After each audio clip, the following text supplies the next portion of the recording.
సంవత్సరాల తరబడి ఎన్ని మందులు వాడినా మీ మోకాల నొప్పులు తగ్గట్లేదా? ప్రాణ పెయిన్ క్లినిక్ లో అత్యాధునిక చికిత్స.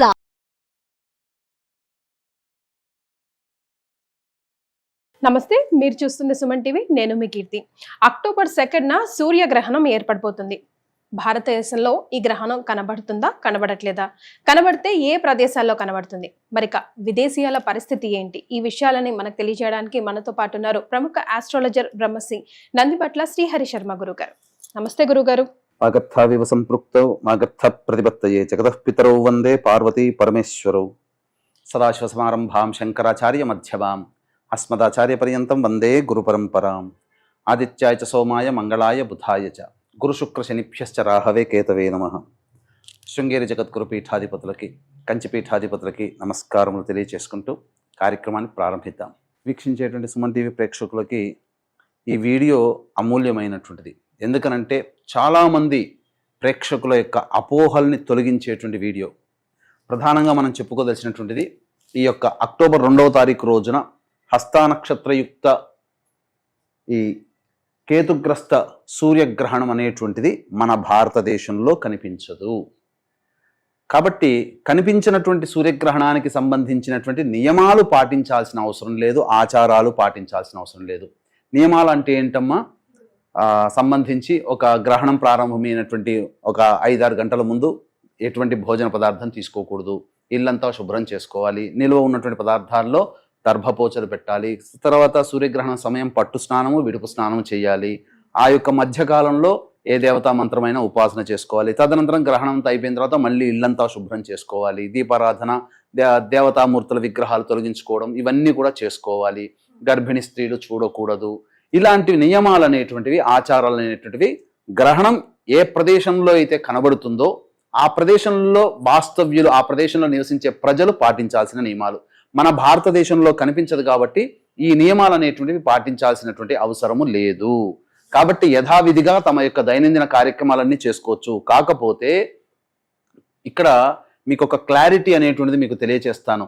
గ్రహణం మన ప్రాంతంలో, మన దేశంలో కనిపించదు కాబట్టి మనకేమీ ఇబ్బంది ఉండదు అని అనుకోవడం మాత్రం పొరపాటే.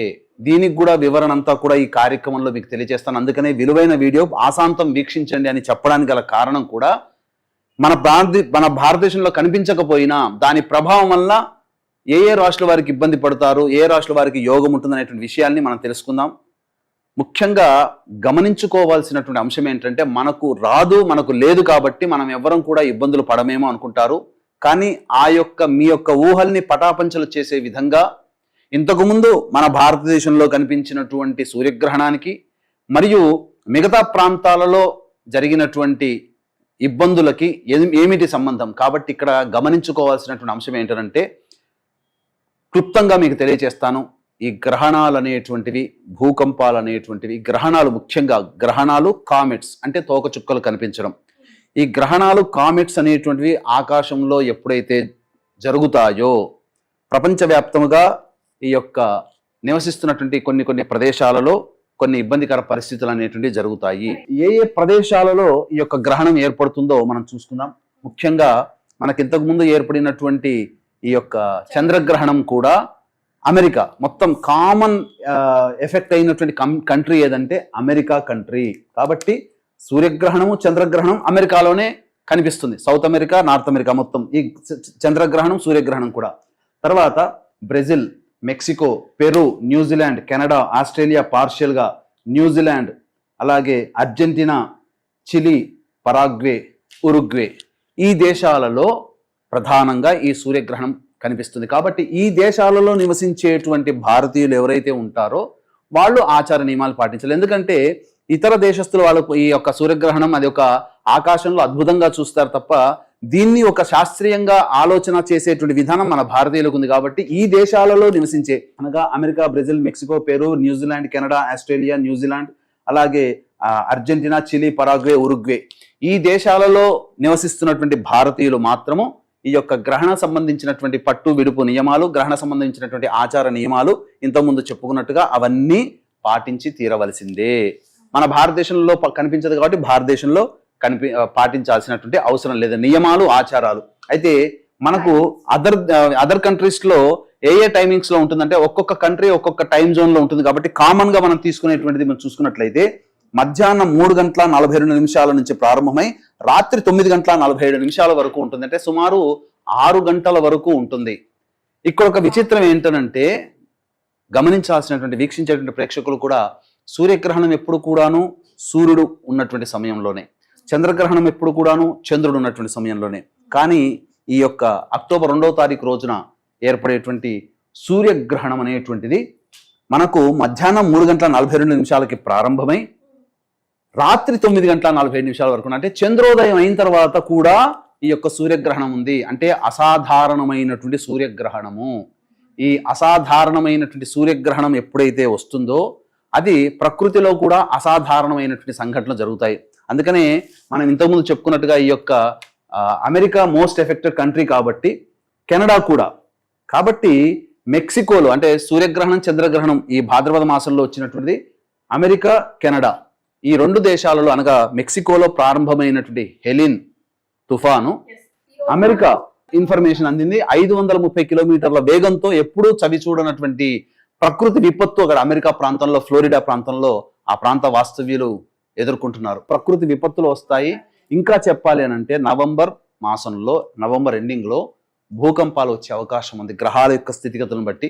అది మనం కొన్ని ఛానల్స్ లో కూడా చెప్పుకున్నాం, లైవ్ డిబేట్ లో చెప్పుకున్నాం. కాబట్టి నవంబర్ లో కూడా ప్రకృతి విపత్తులు, ఆ గ్రహాల వీక్షణ, దీనికి సంబంధించిన వీడియో మళ్ళీ మనం ప్రత్యేకంగా చేసుకున్నాం. కాబట్టి ఇండియా టైమింగ్స్కి వచ్చేసేసరికి 2వ తారీఖు రోజున రాత్రి 9:13 నుంచి 3వ తారీఖు తెల్లవారుజామున 3:17 వరకు మన ఇండియా టైమింగ్స్ లో ఉంటుంది. కాబట్టి వీక్షించేటువంటి ప్రేక్షకులు ఈ సంబంధించినటువంటి విషయాల్ని దృష్టిలో పెట్టుకొని తగు జాగ్రత్తలు, నిర్ణయాలు తీసుకోవాల్సిందిగా చెప్పవచ్చు. సూర్యగ్రహణం అనేటువంటిది ఇంతకు ముందు మనం చెప్పుకున్నట్టుగా మన భారతదేశంలో కనిపించకపోయినప్పటికీ కూడా భారతదేశంలోని ఈ యొక్క సూర్యగ్రహణం అనేటువంటిది కన్యా రాశిలో ఏర్పడుతుంది. కాబట్టి కన్యా రాశిని బేస్ చేసుకుని కొన్ని రాశుల్లో జన్మించినటువంటి వాళ్ళకి దీని యొక్క ఎఫెక్ట్ అనేటువంటిది పడుతుంది. ఇది ప్రపంచవ్యాప్తంగా జరిగేటువంటి సంఘటన కాబట్టి ప్రపంచవ్యాప్తంగా నివసిస్తున్నటువంటి ప్రజలందరి మీద కూడా ఈ యొక్క దుష్ప్రభావాలు ఉంటాయి. భారతదేశం దీనికి ఏమీ అతీతము కాదు, అందులో నివసిస్తున్న ప్రజలకి ఏమీ ఎగ్జంప్షన్ కాదు. కాబట్టి ఆచార నియమాలు మాత్రమే మన భారతదేశంలో పాటించకపోయినప్పటికీ దీని ఎఫెక్ట్ చెప్పబడినటువంటి, ఇప్పుడు చెప్పుకోబోయేటువంటి రాశుల్లో జన్మించినటువంటి వాళ్ళకి మాత్రం ఖచ్చితంగా ఉంటుంది. అంటే సమస్యలు ఏముంటాయమ్మా? ఏమీ ఉండదమ్మా. ఒక వ్యక్తి ఉదాహరణకి కన్యా రాశిలో జరుగుతుంది. కన్యా రాశిలో జన్మించినటువంటి వ్యక్తి ఏదైనా తన సంకల్పం చేసుకున్నటువంటి పనికి ఆటంకాలు ఎక్కువగా రావచ్చు. అది సమస్యే కదా. అంటే సమస్య అనగానే ఇక మనుషులు ప్రాణాలే పోతాయని కాదు. ఇక్కడ సమస్య అనంటే తాను ఏ పని చేస్తుంటాడో ఆ పనులలో ఎక్కువ మామూలుగా వచ్చే 1-2 ఆటంకాల కంటే 10ల సంఖ్యలో ఆటంకాలు వచ్చి విపరీతమైన కష్టం పడాల్సి వస్తుంది. అది సమస్యే కదా. అంటే వీక్షించేటువంటి ప్రేక్షకులు సమస్యలు వస్తాయనంటే ఏదో నెత్తి మీద బండ పడుతుందనేటువంటి విషయం కాదండి. మనము చేసేటువంటి ప్రతి పనులలో ఎక్కువ కష్టపడాల్సి వస్తుంది. సునాయాసంగా అయిపోవాల్సినటువంటి పని కూడా ఎక్కువ కష్టపడితే తప్ప ఫలితం రాదు. కాబట్టి సమస్యాత్మకంగా ఉంటుంది. ఏ రాశుల వరకు ఉంటుందంటే ముఖ్యంగా ఈ యొక్క సూర్యగ్రహణం కన్యా రాశిలో ఏర్పడుతుంది. కేతుగ్రస్త సూర్యగ్రహణం. కాబట్టి కన్యా రాశిలో జన్మించినటువంటి వాళ్ళకి ద్వితీయమైనటువంటి తులారాశిలో, 12వ స్థానమైనటువంటి సింహరాశిలో, అలాగే ఈ యొక్క రాశి నుంచి 10వ స్థానంలో ఉంది కాబట్టి ధనుసు రాశికి, మరియు ఈ యొక్క కుంభరాశికి 8వ స్థానంలో గ్రహణం ఏర్పడుతుంది కాబట్టి కుంభరాశికి, మరియు మీనరాశికి 7వ స్థానంలో, అలాగే ఈ మేషరాశికి 6వ స్థానంలో, వృషభ రాశికి 5వ స్థానంలో, అలాగే మిథున రాశికి 4వ స్థానంలో. కాబట్టి వెరసి మేష, వృషభ, మిథున, సింహ, కన్య, తుల, ధనుస్సు, కుంభ, మీన రాశుల్లో జన్మించినటువంటి వారికి ఈ యొక్క గ్రహణ దోష ప్రభావం ఉంటుంది. కాబట్టి దీన్ని ఎవరు కూడా అతీతులు కారు. ఎందుకనంటే ఉదాహరణకు చెప్తానమ్మా. మన భారతదేశంలో డిసెంబర్ 26వ తారీఖు రోజున 2019వ సంవత్సరంలో గ్రహణం వచ్చింది. మరి ఇలాంటిదే. మరి దీని యొక్క ప్రభావం వల్ల జరిగినటువంటి నష్టం ఏంటి మీకు తెలుసు కదా. వీక్షించేటువంటి ప్రతి ప్రేక్షకుడు సాక్షులే. ఏంటి? కరోనా వచ్చింది. 19వ తారీఖు డిసెంబర్ నుంచి ప్రారంభమైనటువంటిది. మరి 26వ తారీఖు రోజున గ్రహణం వచ్చింది. మన భారతదేశంలో వచ్చింది. మన భారతదేశమేనే ఇబ్బంది పడాలి కదా. భారతదేశంలో గ్రహణం కనిపిస్తుంది, భారతదేశం మాత్రమే ఇబ్బంది పడాలి. కానీ ప్రపంచవ్యాప్తంగా కరోనాతో ఇబ్బంది పడ్డారు కదా. అది కూడా ధనుసు రాశిలో వచ్చింది అప్పుడు. కాబట్టి ఈ యొక్క ఎగ్జాంపుల్ చాలు. మన భారతదేశంలో కనిపించలేదు కాబట్టి మనకు ఎటువంటి ఇబ్బంది ఉండదు, చెప్పే వాళ్ళంతా బోకస్ అని అనుకోవడానికి లేదు. 2019 సంవత్సరం డిసెంబర్ 26వ తారీఖు రోజున గ్రహణం వచ్చింది. ఆ గ్రహణ సమయంలో మనకు అనగా సూర్యగ్రహణం వచ్చిందమ్మా. ఆ గ్రహణ సమయంలో ఏర్పడినటువంటి కారణం చేత ప్రపంచవ్యాప్తముగా కరోనాతో ఇబ్బంది పడ్డారు, లక్షల మంది చనిపోయారు. గ్రహణ ప్రభావం అంత ఎఫెక్ట్ 19వ తారీఖు ఎక్కడ, 26వ తారీఖు ఎక్కడ, కేవలం 7 రోజుల తేడాతోనే బ్యాడ్ ఎఫెక్ట్స్, ఖచ్చితంగా బ్యాడ్ ఎఫెక్ట్స్ ఇస్తాయి. కొన్ని రాష్ట్రాల వారికి బ్యాడ్ ఎఫెక్ట్స్, కొన్ని రాష్ట్రాల వారికి మంచి ఎఫెక్ట్స్. అందుకనే ఆయా ఏ కంట్రీలో మోస్ట్ ఎఫెక్టెడ్ కంట్రీ అవుతుందో ఆ కంట్రీలో మాత్రమే ఎఫెక్ట్. ఇప్పుడు అమెరికా మోస్ట్ ఎఫెక్టెడ్ కంట్రీ, ఎందుకనంటే ఈ సంబంధించినటువంటి సూర్యగ్రహణం చంద్రగ్రహణం అమెరికాలోనే ఎక్కువగా కనబడుతుంది, కెనడాలో ఎక్కువగా కనబడుతుంది. కాబట్టి ఈ యొక్క గ్రహణ దోష నివారణార్థమే మా పీఠం ఆధ్వర్యంలో కేవలం పర్ హెడ్ 1500 రూపాయలకి ఈ మేష వృషభ మిథున సింహ కన్య తుల ధనుస్సు కుంభ మీన రాశుల్లో జన్మించినటువంటి వారికి గ్రహణ దోష నివారణ హోమాదులు 3వ తారీఖు రోజున మధ్యాహ్నం 3 గంటలకి చేయించడం జరుగుతుంది. కాబట్టి 12 గంటల లోపల, మధ్యాహ్నం 12 గంటల లోపల మీ గోత్రనామాదులు నమోదు చేసుకోవచ్చు. అలాగే ఈ యొక్క 2వ తారీఖు రోజున భాద్రపద అమావాస్య కాబట్టి నిస్సందేహముగా అమావాస్య రోజున మీ పితృ కార్యక్రమాలు చేసుకోవచ్చు. భారతదేశంలో కనిపించదు కాబట్టి దానికి ఏం సంబంధం లేదు. పితృ కార్యక్రమాలు, పిండ ప్రదానాలు, తర్పణాది కార్యక్రమాలు చేసుకోవచ్చు, స్వయం పాకదానం చేసుకోవచ్చు.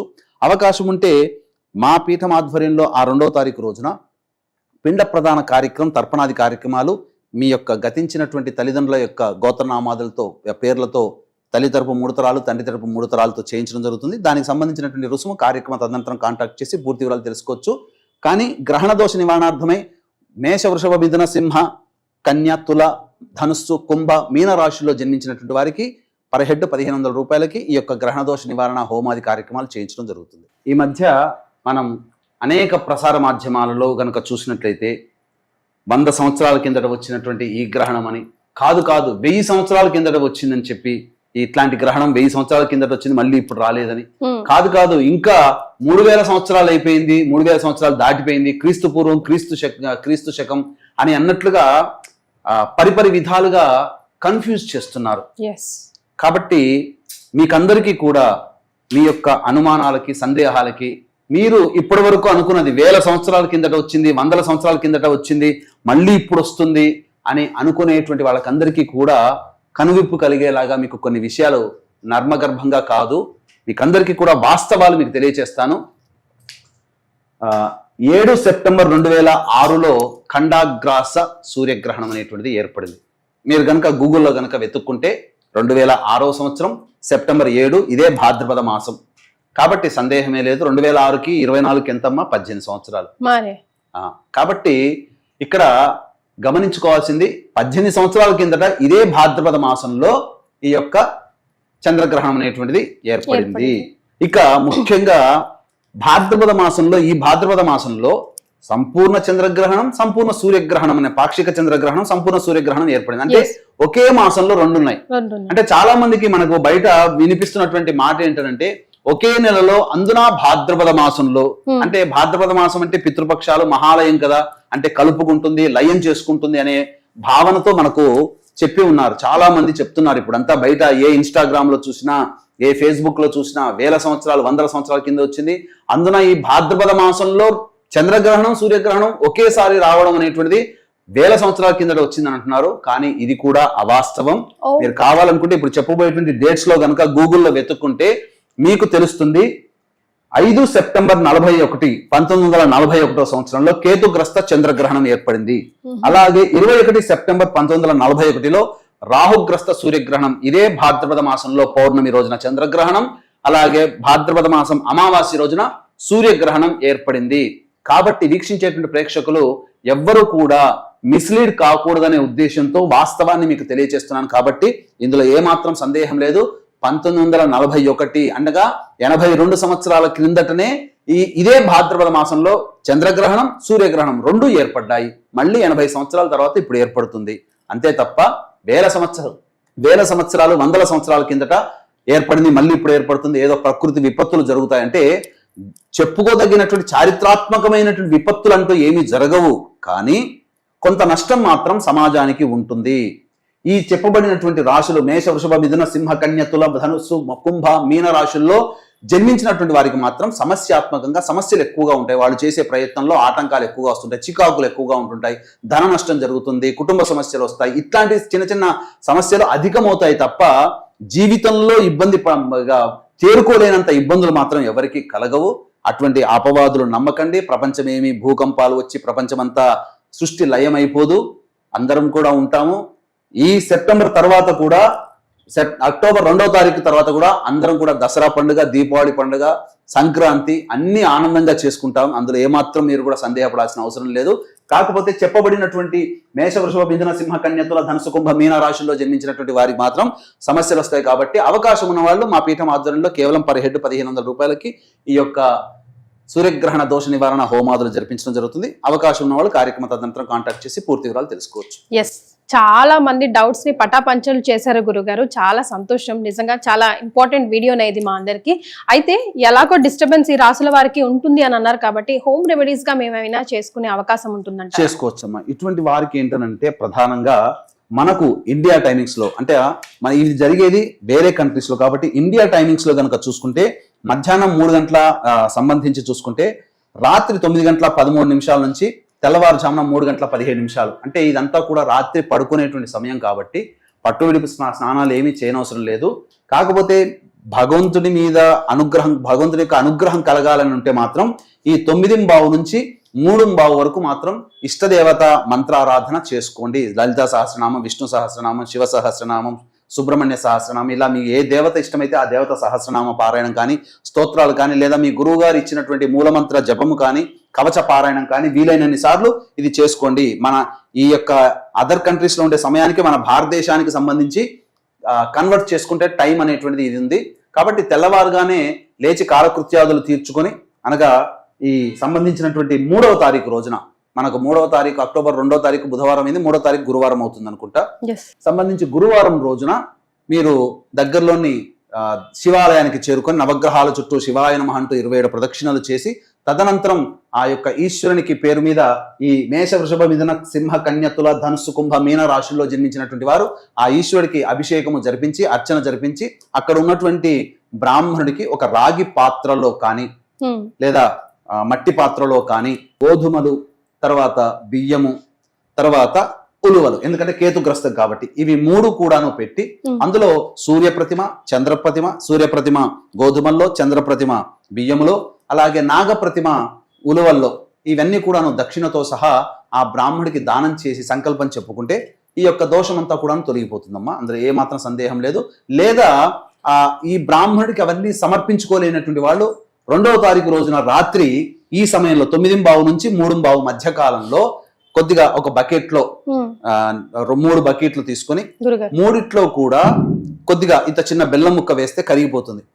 ఆ కరిగిపోయిన నీటిలో ఒక నీటిలో గోధుమలు, ఒక నీటిలో బియ్యము, ఒక నీటిలో ఉలువలు పెట్టి నానిపించిన తర్వాత అప్పుడు మీరు అభిషేకం జరిగిన తర్వాత అక్కడ దేవాలయంలో ఉన్నటువంటి గోవు గాని, మీ ఇంటి పరిసర ప్రాంతాల్లో ఉన్నటువంటి గోవుకు గాని తినిపించినట్లయితే ఆ గ్రహణ దోషం కూడా తొలగిపోతుంది. ఇలా అయినా చేసుకోవచ్చు, అలా అయినా చేసుకోవచ్చు. శక్తి ఉన్న వాళ్ళు అలా చేసుకోవచ్చు, తక్కువ శక్తి ఉన్న వాళ్ళు ఇలా చేసుకోవచ్చు. లేదు ఇంకా మాకు మంత్ర పరిహారం కావాలి అని అనుకుంటే మన పీఠం ఆధ్వర్యంలో ఎలాగో ఈ యొక్క మేష, వృషభ, మిథున, సింహ, కన్య, తుల, ధనుస్సు, కుంభ, మీన రాశిలో జన్మించిన వారికి గ్రహణ దోష నివారణ హోమాలు చేస్తాం కాబట్టి అందులోనైనా గోత్రనామాలు నమోదు చేసుకోవచ్చు. రైట్, చాలా సంతోషం గురుగారు. సూర్యగ్రహణానికి సంబంధించి ఎన్నో క్వశ్చన్స్ కి వండర్ఫుల్ గా మీరు డౌట్స్ ని క్లియర్ చేశారు. ధన్యవాదాలు. సర్వం శ్రీ ఉమామహేశ్వర పరబ్రహ్మార్పణమస్తు.